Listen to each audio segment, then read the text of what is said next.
ちょっと飲みすぎた気がするさね。 Numa noite fatídica, o chefe dos anciãos testemunha comentários e profecias de que a idade temida de Mapo Sheldon Seal. Entretanto, o que se segue é a idade de ouro do cultivo. Enquanto na região de Soque dos 9 estados, nasce uma criança aproveitando um espírito raro, chamada Oraku. 12 anos depois, o impuro Hakan realiza um exame para recrutar discípulos. Quando os concorrentes chegam, eles tentam obter a sala VIP para sua estadia no vilarejo. No entanto, somente o portador do bilhete especial pode acessá-lo. Oraku emerge com o bilhete e é permitida a entrada pelo Inquiper Rei. Mais tarde à noite, ele é alcançado por Kai, um garoto de olhos deslizantes, que vem para servi-lo em troca de saber como ele obteve o bilhete.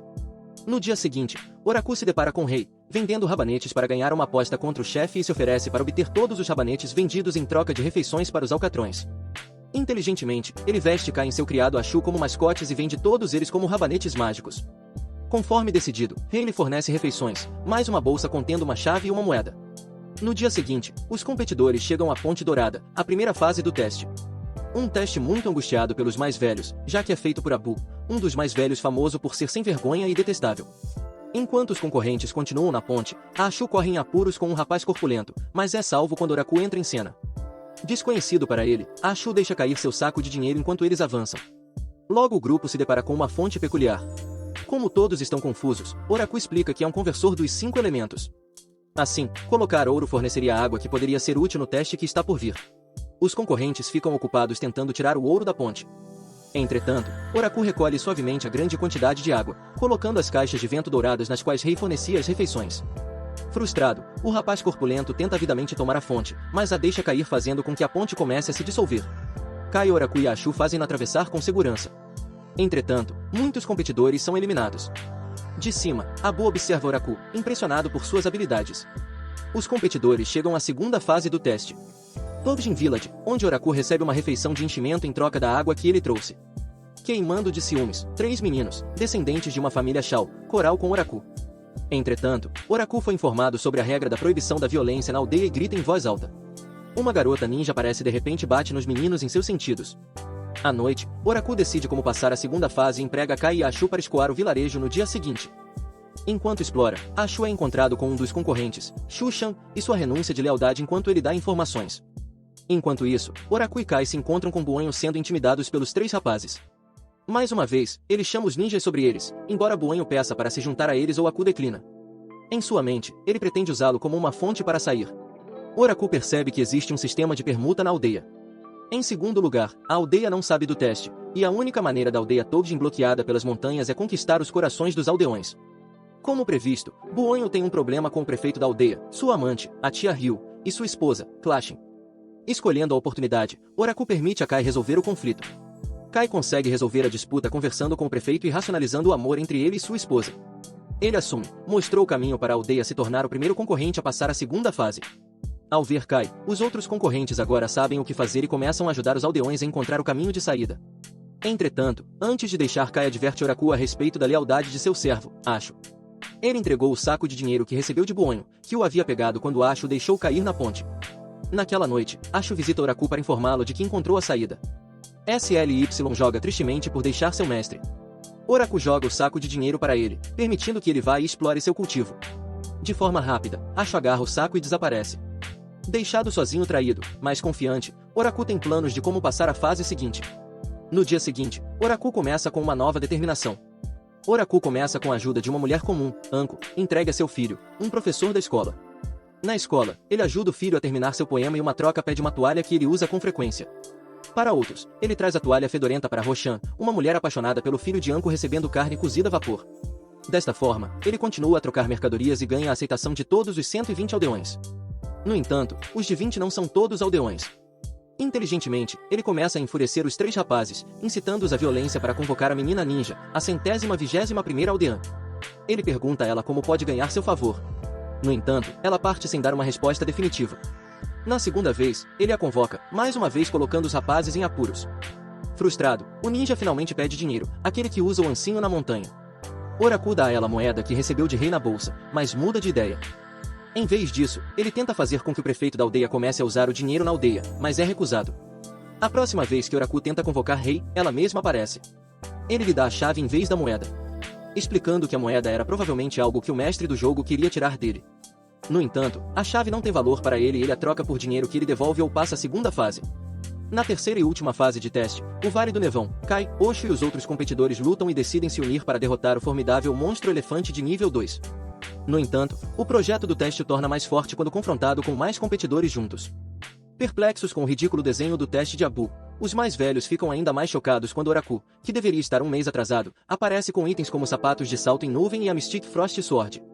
A má supervisão de Abu havia deixado a arca de recompensa para calcular pontos por conta própria, fazendo Oraku receber itens sagrados essenciais em troca dos pontos altos que ele ganhou na vila. Abu se pergunta como ele é capaz de operar itens de tão alto calibre sem treinamento. Num instante, Oraku derrota os elefantes fazendo passar não só para ele, mas para todos os 15 concorrentes ao mesmo tempo. Enquanto os concorrentes ficam perplexos, Oraku em seus exuberantes cabelos roxos e vestes brancas desce para Oraku, apenas para entrar em pânico com a perda de itens sagrados.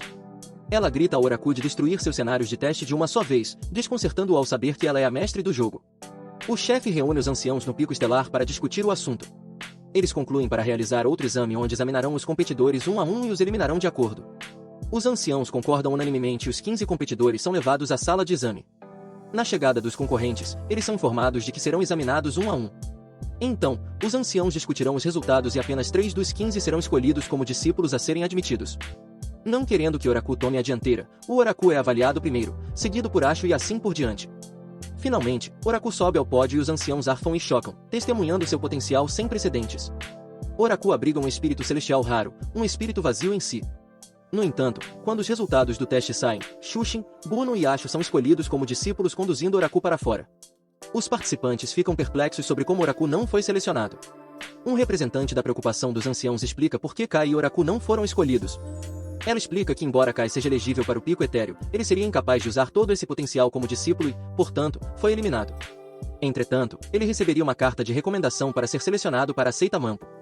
Vindo a Oraku, ela explica que seu espírito não tem valor a não ser como um raro colecionador, já que não há técnica para lidar com a energia celestial.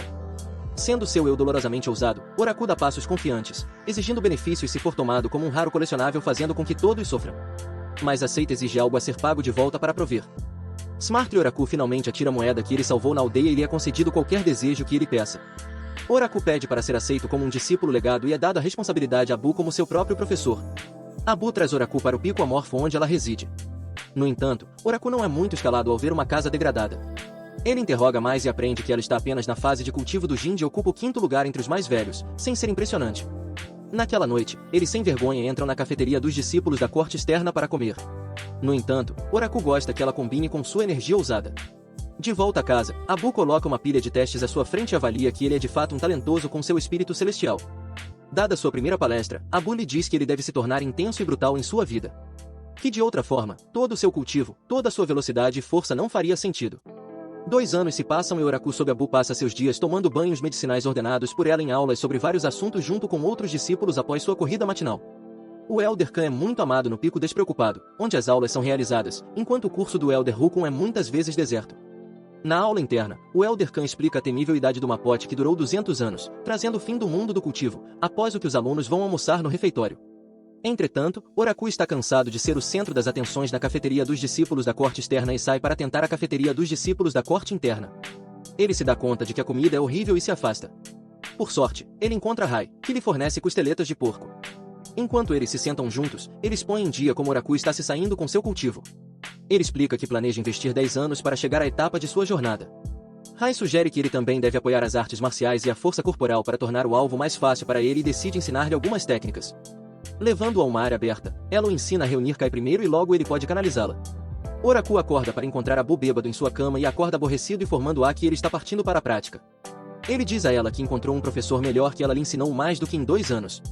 Primeiro Rai o fez, Abu o desafia a trazer esta professora até ela e ele pode ter seu caminho se ela perder. Oraku diz a Rai para vir junto e enfrentar Abu. Entretanto, ela declina até Oraku incitá-la, contando todos os comentários insultantes que Abu disse sobre ela, fazendo-a arder em chamas e partir para enfrentar Abu. Abu acorda para um Rai enfurecido desafiando-a para um duelo e perde a aposta que ela fez bêbada. Ela permite que Rai peça por qualquer coisa. Entretanto, Rai passa para Oraku. Oraku pede a Abu que lhe ensine técnicas reais para seu cultivo, as quais Abu está desapontado, dizendo que ele sente que ela está perdendo seu tempo. Na verdade, Abu está levando tempo para construir sua força corporal, pagando por seus banhos medicinais diários. Uma vez que os banhos se beneficiam para pleitear, eles devem ser reabastecidos regularmente, o que custa muito dinheiro. Abu explica que ela está preparando para iniciar sua técnica de ossos amorfos, que requer a etapa de Jinji. Ela explica que o corpo de Kai e Oraku tende a fluir facilmente. Por isso, para preservar Kai, ela priorizou a musculação acima do cultivo. Após seu banho, Abu fala de sua técnica de ossos amorfícos ao Oraku. Sua técnica é desprezada, já que foi ela quem a formulou. Os métodos autoformulados são menosprezados em vez de passar técnicas como a técnica de Chase Settler. Entretanto, a ossos amorfos pode mudar com o tempo, tornando-os adequados para qualquer pessoa se adaptar, se beneficiar e se atualizar. Logo ela começa a treinar Oraku. Embora ele se sinta exausto, Abu avalia que está indo muito bem. Oraku só será capaz de impedir o vazamento do Kai quando ele chegar ao 9º ou 10º estágio da ossos amorfos. Ela explica que ele se sente assim porque técnicas de nível superior, ossos amorfos, sobreporiam técnicas de nível inferior, tais como artes marciais, quando aprendidas. Oraku pede a Rai que se torne seu professor e lhe ensine artes marciais que não podem ser sobrescritas. Ela concorda novamente em ensiná-lo a encontrar uma diversão para ensinar Oraku. Rai explica que ela teria ensinado como montar uma espada. No entanto, é para aqueles que atingiram a fase de fundação. Assim, por enquanto, ela lhe ensina uma habilidade de agilidade chamada Entangling Steps. Com a prática, Oraku começa a se sobressair nela. Rai até o apresenta a um parceiro de prática e a um urso. Naquela noite, após praticar, Oraku volta ao pico amorfo para encontrar Abu seriamente imerso em um livro, A Essência de Jinji. Abu explica a Oraku que logo ele chegará à 8ª etapa da ossos amorfícos e com a ajuda dela, ele deve fazer um avanço. Isto significa que ele deve adquirir a baga sanguínea encontrada no pico da nuvem de Azur. Em local muito regulamentado, até mesmo chefes pedindo permissão para entrar. Mas a trilha do pico nuvem Azur para os discípulos melhorarem o desempenho é sempre uma forma de ele entrar. Oraku chega a Gaku, um discípulo sênior e responsável pela trilha. Quem acha difícil recusar um discípulo antigo, apesar de ele não corresponder aos requisitos para entrar? Ele consulta Elder Yukon que, surpreendentemente, permite. Quando Oraku pede, Rai também lhe fornece uma arma de autodefesa para sua jornada, a Espada Nuvem. Uma espécie de espada popular no Império do Desatari também foi usada por Kai durante a fase final de testes. Treinando com a espada, ele estará pronto para a trilha na nuvem de Azur em 7 dias. Os discípulos se reúnem na entrada do pico da nuvem Azur, incluindo Ashu, Buno, Shushin e 3 discípulos colocados por Elder Kond liderados por Gaku e Kaku. Ao entrarem, a Ashu silenciosamente consegue se esconder em 3 criaturas verdes que rapidamente se escondem quando chegam ao seu destino. Gaku explica que a trilha seria por 5 dias sob sua liderança e a de Kaku. No entanto, mais uma vez Oraku é ousado ao pedir para estar na frente. Os estudantes avançam, correndo pela floresta, deixando os discípulos de nível inferior exaustos. Entretanto, Gaku fica surpreso ao ver Oraku acompanhando o ritmo. Gaku consegue acelerá-los dando-lhes a motivação de que se atingirem o alvo em um dia, eles podem ser livres para fazer o que quiserem durante os próximos 2 dias. Funciona, e o grupo acelera. O mais rápido para descansar e comer. Gaku explica que a colheita de alimentos aqui requer intelecto e herbalismo que eles devem ter aprendido nas aulas. Shushin se levanta para revelar que ele tem um A no herbalismo intermediário, mas fica ofuscado quando Oraku traz um monte de comida, anunciando que ele é um A+ no herbalismo profissional. Enquanto eles se reúnem, comem e conversam, Kaku sente algo se movendo em direção a eles através de suas cordas de nuvens e alerta o grupo. Arrojado e confiante, Oraku avança com sua espada de nuvem e é confrontado por um corvo raposo. Oraku pisa até a raposa apenas para que eles percebam que se trata apenas de uma raposa lunar. Uma pequena criatura cujos olhos brilham de vermelho fazendo-a parecer feroz quando seu único motivo é brincar com os humanos. O grupo continua a jornada fazendo seu caminho através da floresta. Quando eles param, Oraku decide usar as criaturas verdes para assustar o grupo e fazer-se de herói. As criaturas emergem e Oraku se faz passar por herói. Entretanto, as criaturas se esgotam e o que Oraku enfrenta são 8 monstros gigantes. Imediatamente, Gaku assume o comando e ordena a Kaku que evacue. Ao mesmo tempo, ele segura os macacos, mas à medida que o grupo foge, eles são confrontados por outro monstro. Uma casa lunar fica alta diante deles. Para surpresa de Kaku, Oraku desafia a ajuda lunar, fazendo com que ela desencadeie um inferno forçado e passa a ser ele. Ele então faz o inferno lunar derrubar os macacos também. Com os monstros derrotados, mas Gaku ferido, eles decidem pedir ajuda. Aproveitando a chance, Oraku pede a eles que convoquem um ancião para ajudar. Ele convoca o Abu, ela desce e manda o grupo embora fazendo uma desculpa falsa de que ela e Oraku ficariam para trás para investigar o assunto. Livre para fazer o que ela quiser, ela saqueia o pico da nuvem azul por objetos de valor com Oraku. Ouvindo o que Abu fez no pico das nuvens azuis, os anciãos estão infelizes. Especialmente o ancião Ryukon, já que ele estava endividado para cuidar do pico das nuvens azuis enquanto o 7º ancião estava fora. No entanto, o 7º ancião não se importa e Abu desaparece dando uma carta de desculpas dizendo para repreender por seus pecados, o que é tudo falso. Entretanto, ela deixa para trás um guia detalhado sobre como proceder com seus ossos amorfos na sua ausência. Após a cura de Gaku, ele se reúne com o grupo para agradecer Oraku por tê-los protegido no julgamento. Entretanto, Uno fica para trás quando eles partem, pedindo a Oraku que o treine na arte das espadas. Oraku apresenta a condição de que ele lhe obedecerá, Buno concorda e eles começam a praticar. Enquanto praticam, Oraku incita Buno a ficar violento, fazendo com que Buno faça um poderoso ataque, fazendo com que ele fique entorpecido. Oraku tinha tomado de bom grado o golpe desde que Abu havia mencionado no guia que para passar a próxima etapa você deve fazer uma greve letal. Oraku finalmente pode alimentar os ossos amorfos trabalhando. Praticar com Abuno ajuda Oraku a se fortalecer. Agora ele precisa ver o progresso de seu cultivo. No meio da noite, Ives é seu raio e ela o ajuda com a observância interior, um método para verificar o progresso de seu cultivo. Oraku fecha seus olhos enquanto Rei envia Kai. Ele o faz circular e vê múltiplos caminhos. Rei explica que uma vez melhorado, ele será capaz de ver mais longe. Da próxima vez que ele aparecer para Rei, ele terá quebrado os braços de suas práticas letais com Abuno. Eles tentam mais uma vez a observância interior. Desta vez ele vê múltiplos pilares, alguns deles cintilando dourados. Rei explica que os pilares são seus ossos e o tremeluzir são seu progresso. Entretanto, há apenas 4 a 5 ossos cintilantes. Com mais progresso, ele será capaz de sincronizar a cintilação também. Para subir seu progresso, Oraku leva Buno de Rei para uma refeição saborosa, ao contrário daquela que ele consome do refeitório do núcleo externo só porque ele gosta do cozinheiro. Lá ele sugere que os três voltem para o pico da nuvem de Azur. Ele precisa do rei para cuidar dele, já que seu corpo sofrerá uma mudança imensa. Eles decidem ir daqui a uma semana e, nos próximos 5 dias, Oraku fica no Raiz para se preparar para o avanço. Ele e Rei tentam mais uma vez a observância interior. Desta vez ele é capaz de alinhar a cintilação de todos os seus 200 ossos e assumir que, ao fazê-lo, surge um novo e forte teletransporte. Fazendo passar por uma dor imensa enquanto o novo osso tenta tomar o controle de seu corpo. Ele grita de dor, mas Rei rapidamente interrompe e o faz sair do transe. Oraku corage com um discípulo para entrar no pico da nuvem azul e ganham mostrando em Elders, se Alan Abu tinha deixado para trás. Os três se reúnem na entrada do pico das nuvens azuis. Lá ele pede o nome completo de Rei para o formulário de permissão e ela diz que é apenas Rei. Em outro lugar, os anciãos se levantam para dar as boas-vindas ao sétimo ancião de volta para casa. Os anciãos veem as mãos do sétimo ancião no pico das nuvens azuis de volta, apenas para que ele perceba que alguém entrou nele. Ao ver Oraku junto com o Rei causando estragos, o chefe fica desnorteado. No pico das nuvens azuis, o grupo encontra a cobra dourada de Carmine que ataca Rei, mas ela salta de volta, matando Bull não. Imaginando como ela está em perigo, especula que os rumores a respeito de sua relação com o ancião-chefe são verdadeiros. Rei confirma para Oraku e Bull não o espantam, mas ela é a filha do chefe. Há muito tempo, uma raposa Nineteio havia aparecido. Para suprimi-lo, o chefe teve que lançar o feitiço divino universal junto com o sacrifício de sua própria filha, Rei, dentro de quem ele prendeu a alma do monstro. Enquanto eles falam, Oraku é convocado urgentemente para o Salão Rosa. No salão, Oraku encontra o sétimo ancião, Gokinkai. Ele se surpreende ao ver que é um ancião negro, altamente falando de Abu, declarando que qualquer discípulo de Abu é um discípulo seu. Mais tarde, ele se oferece para ajudar Oraku a desenvolver-se no próximo estágio de um osso mórfico, já que não havia mais nenhum guia deixado por Advut neste ponto e lhe dá um comprimido. Oraku pergunta por que Gokinkai está tão entusiasmado em ajudá-lo. Gokinkai explica que ele foi solicitado por Abu para ajudar. Ele explica ainda como costumava ser um escravo. Ao chegar ao inseto do ancinho, Abu acredita em seu potencial e o permite cultivar, fazendo dele um dos mais velhos de hoje. Portanto, qualquer pedido de Abu lhe é caro.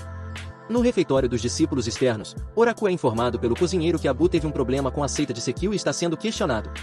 No entanto, ela lhe diz para não subestimar seu professor. Os discípulos se reúnem ao redor do salão, mas Oraku apenas considera isto tudo como mais um produto da natureza descuidada de seu professor. Ele encontra Abu que explica como ela se deparou com uma seita chamada Mil Espíritos que usou a essência e a tática de fervura do sangue para cultivar. Uma técnica que esgota a vida de alguém. Amu detesta este método, pois torna o cultivo indigno de seus verdadeiros meios. Ela adorna ali alguns discípulos criando problemas. Oraku, no entanto, ainda a leva levianamente e como uma cabeça de ar. No entanto, Rei não sabia que Rei tinha ouvido a conversa e o aconselhou a não subestimá-la. Os ossos amorfos que ela lhe ensinou são um verdadeiro negócio e ela mesma havia passado por um tumulto sem precedentes para chegar onde está. No salão, Abu chega para tratar dos assuntos ela mesma. Membro da seita Sekil, Shilou discute com os anciãos para responsabilizar Abu. Ele insulta Gokinkai por ser negro e, portanto, inferior e acusa os anciãos de proteger Abu. Sagrado, ele está preocupado que se ele for exposto à forma como havia enganado as pessoas no método de cultivo depauperado, ele será preso por toda a vida e responsabilizado por manchar a reputação da seita Sekil. No entanto, embora os anciãos não gostem de Abu e de sua personalidade, eles se mantêm unidos em sua defesa. Todos eles acreditam que a declaração de Abu é verdadeira e ela não vai mentir. Abu chega para tratar ela mesma dos assuntos neste ponto. Agradecendo aos anciãos por acreditarem nela, ela se volta para Shilou. Confrontando, embora Shilou esteja na fase nascente, ela o desafia para um duelo. O chefe transforma o espaço em uma arena e os discípulos se reúnem para assistir ao duelo. Orkui, despreocupado e relaxado, faz apostas para o duelo lá embaixo enquanto Abu tem uma visão da causa e da espada de Shilhou, um prêmio valioso. Ela exige que, ao vencer, Shilhou aceite suas reivindicações de volta e entregue seus objetos de valor. O duelo começa com Shilhou bastante confiante. Ele transforma a arena em um terreno rochoso adequado para ele operar e ataca Abu com um poderoso feitiço. Abu facilmente com um único toque o detém. À medida que o duelo avança, Shilhou logo percebe que Abu é muito mais sábio. Ela explica que, mesmo tendo conseguido chegar ao palco, ele chega a ele com a técnica de voz de sangue. Uma técnica que não tem utilidade, uma vez que lhe falta um interior, o que o torna mais fraco do que alguém mesmo em uma fase de Jinde. A essência do cultivo é lutar pelo avanço que se avizinha. Ao contrário dele, ela chegou a essa etapa com muito trabalho. Shilhou aceita a derrota, entregando seus objetos de valor e retornando. Ao retornar, ele é encontrado com Koshou, que o domina e o transforma em um burro por ter voltado com uma perda. Quando Koshou se aposenta para a noite, ele se senta para estudar sobre o inseto do ancinho. Entretanto, ele se surpreende ao ver pouca informação disponível sobre eles, o que o faz ficar curioso. Koshou nomeia 2 homens para se infiltrar no inseto do ancinho para coletar mais informações e envia uma encomenda da espada voadora para o chefe dos anciãos. Ao receber a encomenda, ele encontra 2 hambúrgueres de burro dentro e vem a saber que eles são os feitos de Shilhou. O chefe chama o ancião Hacking e explica que eles devem levar as coisas a sério e começar a procurar na região de Sekai. Sua decisão é de enviar discípulos para se intrometerem em todas as 9 áreas. No início, o ancião Ryukon está preocupado, mas acaba concordando. Enquanto isso, os 2 homens nomeados procuram por problemas e se deparam com Oriku, indo ao encontro de alguém. Percebendo que ele é um discípulo legado, eles o seguem, mas são pegos por ele e derrotados. Oriku então conhece aquele que ele veio buscar, seu velho amigo Kai. Enquanto os 2 homens retornam para informar Koshou sobre o discípulo legado e são mandados de volta para continuar coletando informações. Em um pico mórfico, Oriku suborna Abu para contar-lhe sobre sua relação com Gokkin Kai. Em resposta, ela manda um grande golpe na testa dele. No entanto, isso não tem nenhum efeito, fazendo-a perceber que ele já chegou à fase noturna. Informa a que Gokkin Kai o ajudou a avançar e pede que ela lhe ensine uma espada mórfica. Oriku escolhe aprender a espada mórfica através da sabedoria e logo Mu começa a fazer com que ele memorize conjuntos de técnicas de espada. Uma vez que ele tem aprendido todos os conjuntos de habilidades, ela lhe dá sua próxima tarefa. Para formar seu próprio estilo, uma vez que todos tiveram que ter sua própria maneira de lutar. Perplexo, ele se senta no refeitório do discípulo da corte externa, onde o cozinheiro pergunta se ele está bem. Oriku lhe diz a tarefa que lhe foi dada. Ela aconselha que a sabedoria é diferente do intelecto, e é assim que ele deve abordar a questão. Oriku percebe que o cozinheiro não é uma pessoa comum, mas um hábil lutador e pede que ela o ensine. Praticando com ela por vários dias, ele consegue começar a se agarrar.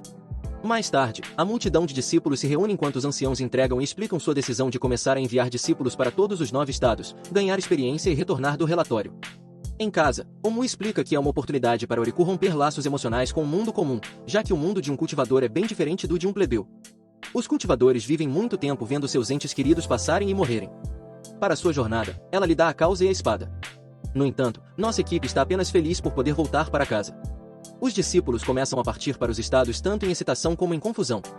Juntamente novamente com Kai, nossa tripulação parte para a viagem em direção à casa, o fim. Se você gostou deste vídeo, não deixe de gostar e subscrever mais.